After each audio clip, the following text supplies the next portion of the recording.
ہمارے سامنے والا گھر خالی تھا جہاں ہینا لوگ تھوڑے دن پہلے یہاں شفٹ ہوئے تھے۔ ہینا سے میری پہلی ملاقات ہمارے گھر میں ہوئی تھی۔ یہ وہ ماچس لینے آئی تھی۔ میں نے اس کے کپڑوں کی تعریف کر دی تھی۔ اس نے میری اس بات کو اتنی اہمیت دی۔ میں آپ کو اپنے کپڑے پہن کر دکھاؤں گی۔ آج جب وہ ہمارے گھر اپنے کپڑے لے کر آئی تو گھر میں اکیلی اماں بیوی تھی۔ میں نے ہینا کو بتایا، اماں آپ کو گھر میں میرے ساتھ دیکھ کر برا منا جائیں گی۔ تو ہینا نے کہا، ارے یہ تو کوئی مسئلہ نہیں، میرے گھر میں اس وقت کوئی نہیں، سارے بازار گئے ہیں۔ میں سر درد کا بہانہ بنا کر رک گئی تھی۔ آپ میرے گھر آ جائیں۔ اس نے یہ کہہ کر میرا سارا مسئلہ حل کر دیا۔ مجھے اس میں اشارہ لگا کہ اس نے مجھ سے ملنے کے لیے اپنے گھر والوں سے جھوٹ بولا۔ اس کا مجھے اکیلے میں اپنے گھر بلا لینے کا کیا مطلب تھا؟ کیا وہ بھی سب کچھ یہی چاہتی تھی؟ میں اور وہ ایک ہی چیز چاہتے تھے۔ وہ معصوم تھی، بھولی تھی، کم عمر تھی، مگر کیا وہ اتنی ہی بیوقوف تھی کہ ایک لڑکے کی نظر کے مطلب کو نہ سمجھ سکے؟ وہ مجھے اپنے گھر لے گئی۔ وہ باری باری مجھے اپنے سوٹ پہن کر دکھا رہی تھی۔ میرے اندر اس کا گورا جسم دیکھ دیکھ کر آگ لگ رہی تھی۔ میں نے ایک بار بہانے سے اس کا قمیض پکڑ کر اوپر بھی کیا کہ یہاں سے تنگ ہے۔ شاید وہ بھی مجھے سے کچھ ایسی ہی امید رکھے ہوئے تھی کہ میں اس کے جسم کے ساتھ اپنا ہاتھ ٹچ کروں۔ میں نے اس کا بازو پکڑا اور دوسرے کمرے میں لے آیا جہاں اگر گھر میں کوئی اچانک سے آ بھی جاتا تو ہمیں نہیں دیکھ سکتا تھا۔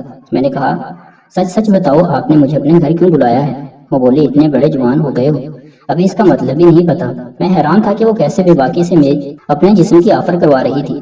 میں ابھی کچھ کرنے ہی والا تھا کہ دروازے پر دستک ہوئی۔ میرا جسم کانپنے لگا۔ اچانک میرے جسم کا ٹمپریچر بڑھ گیا، جیسے مجھے بخار ہونے والا ہے۔ اس نے مجھے حوصلہ دیتے ہوئے کہا، میں دروازہ کھولتی ہوں، تم دروازے کے پیچھے کھڑے ہو جاؤ۔ جب امی لوگ اندر آ جائیں گے تم فوراً باہر نکل جانا۔ میں نے ایسے ہی کیا اور باہر نکل آیا۔ گھر میں داخل ہوا تو میرا جسم آگ کی طرح گرم ہوا تھا۔ میں آتے ہی بستر پر لیٹ گیا۔ روبینہ نے مجھ سے پوچھا، کیا ہوا گلفام؟ میں نے کہا، میرا سر درد کر رہا ہے۔ روبینہ مجھے دبانے لگی۔ وہ اس کے ہاتھ میرے جسم سے چھونے لگے تو مزہ آنے لگا۔ وہ بڑی دیر دباتی رہی، پھر اس نے میری ٹانگیں دبائی شروع کر دی۔ مجھے بہت مزہ آ رہا تھا کہ میں نے الٹا لیٹ کر دبوا لیا تو میں سیدھا ہو گیا۔ روبینہ اب کھڑی ہو کر پیروں سے دبا دو۔ میں نے کہا تو روبینہ کھڑی ہو گئی۔ اس نے دیوار کا سہارا لیا اور کھڑی ہو کر پیروں سے میری ٹانگوں کو دبانے لگی۔ جب وہ اوپر کی طرف آئی تو اس کے پیر میرے مخصوص حصے سے چھو جاتے۔ میں نے محسوس کیا کہ وہ بس دبائی جا رہی ہے اور اس بات کی اس کو پرواہ نہیں کہ اس کا پیر میرے کس حصے کو چھو رہا ہے۔ میں بیٹھ کر ہی دبا دیتی ہوں، روبینہ نے کہا اور بیٹھ کر پہلے میرے بازو دبائے۔ جب وہ میرے بازو دبا چکی تو ٹانگیں دبانے لگی۔ میرے ذہن میں سوال آیا، میں اس انتظار میں تھا کہ وہ کیا کرے گی، کیا ہار لگائے گی یا مجھے شکایت کرے گی یا اماں بیوی کو بتائے گی۔ وہ آرام سے میری ٹانگیں دباتی ہوئی اوپر آئی۔ جب وہ دوبارہ اوپر آئی تو اس بار اس نے زیادہ سکون سے مجھے دبایا۔ وہ اسی طرح دباتی رہی اور میں سو گیا۔ مجھے نہیں پتا کہ وہ کب گئی، لیکن اس رات میری آنکھ بھی نہیں کھلی۔ اگلی صبح اتوار تھی۔ میں 9 بجے کے قریب اٹھا اور نہانے چلا گیا۔ واش روم میں میرے ذہن میں ایک اور گیم آئی اور میں نے روبینہ کو آواز دی۔ وہ کچن میں تھی لیکن فوراً ہی آ گئی۔ وہ واش روم کے باہر کھڑی تھی اور دروازہ ہلکا سا کھلا تھا۔ جی گلفام، روبینہ نے ہمیشہ کی طرح بڑے پیار سے پوچھا۔ اس نے وہ خط والے واقعے کے بعد مجھے بھائی کہنا بالکل چھوڑ دیا تھا۔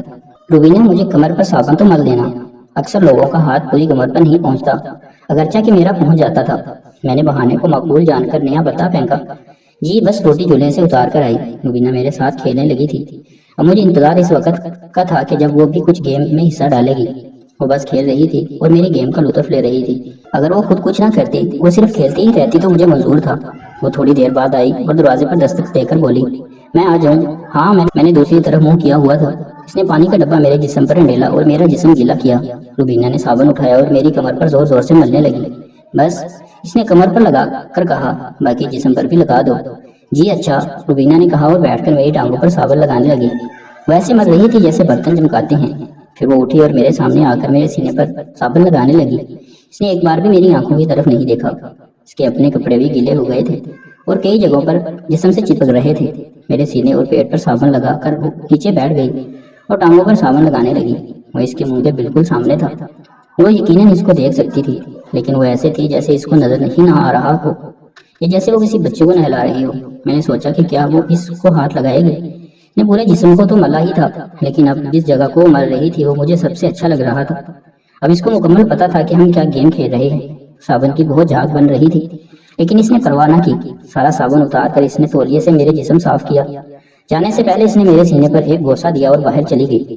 میں نے ناشتہ کیا اور ناول پڑھتے پڑھتے گہری نیند سو گیا اور 5 گھنٹے سویا رہا۔ روبینہ 3 بجے دوپہر کا کھانا لائی اور میں کھا کر پھر سو گیا۔ شام کے 6 بجے تھے اور میں سویا ہوا تھا جب مجھے لگا کہ میرے ہونٹوں پر کسی نے بوسہ دیا ہے۔ میں نے سوچا کہ روبینہ بڑی بہادر ہو گئی ہے۔ میں نے آنکھیں کھولی تو دیکھا کہ ہینا آئی ہوئی ہے اور میرے اوپر جھکی ہوئی ہے۔ تم؟ میں حیران رہ گیا کہ وہ چھٹی کے دن کیا کر رہی ہے۔ میں نے امی کو کہا کہ امتحان قریب ہے، سر نے بلایا ہے اور انہوں نے کہا ٹھیک ہے۔ ہینا بہت خوبصورت لگ رہی تھی۔ اس نے سیدھے بیٹھتے ہی آنکھیں بند کر لی۔ میں بستر سے اٹھ گیا اور اس کے سامنے آ گیا۔ کھڑی ہو جاؤ۔ وہ ایسے کھڑی ہوگی جیسے کوئی معمول اپنے عمل کی بات پر عمل کرتا ہے۔ ادھر لیٹ جاؤ۔ اس نے لیٹ کر آنکھیں بند کر لی۔ وہ سوچ رہی تھی اب آگے کیا ہوگا، کہ چہرے پر ایک بے انتہا سکون تھا۔ کسی نے نہیں آنا تھا، جو ہینا کب سے سوچ رہی تھی اور جو میں ہر وقت ہینا کے ساتھ، شازیہ کے ساتھ اور روبینہ کے ساتھ کرنا چاہتا تھا، آج ہونے والا تھا۔ روبینہ اب ہمارے قریب آ گئی تھی۔ اس کی آنکھوں میں ایک حسرت تھی، ایک التجا تھی، ایک تمنا تھی اور ایک شرارت بھی۔ میں چاہتے ہوئے بھی اس کو باہر نہیں بھیج سکتا تھا۔ ہینا کو اس نے اس حالت میں دیکھ لیا تھا۔ یہ اچھا تھا کہ وہ واپس نہیں پلٹی تھی۔ ہم تینوں